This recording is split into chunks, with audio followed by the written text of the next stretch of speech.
तो आपने कल के ब्लॉग में देखा कि रावण बन रहा था और फिर बन के फिर चला भी जाता है रावण। फिर हम पहुंच जाते हैं काली माता जी के दरवाजे पर। फिर काली माता जी को उठाकर वो पिकअप में रख देते हैं, क्योंकि सिन्ने भी जाना था, काली माता का विसर्जन भी होना था। फिर हम भी उनके पीछे पीछे चले जाते, क्योंकि सब लोग जा रहे थे। सब लोगों के साथ मौज मस्ती करते हुए हम भी निकल जाते जहाँ पर विसर्जन होना था।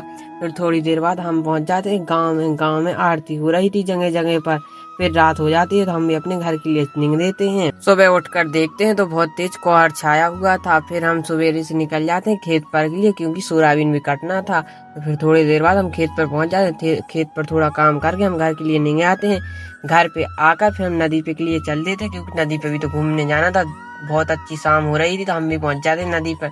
नदी पे थोड़ी देर घूमने के बाद हम लाखा बंजारा झील को देखते हुए और निकल जाते हैं घर के लिए। बाय गाइस, मिलते हैं नेक्स्ट ब्लॉग में। ब्लॉग अच्छा लगा हो तो फॉलो तो कर ही लीजिए।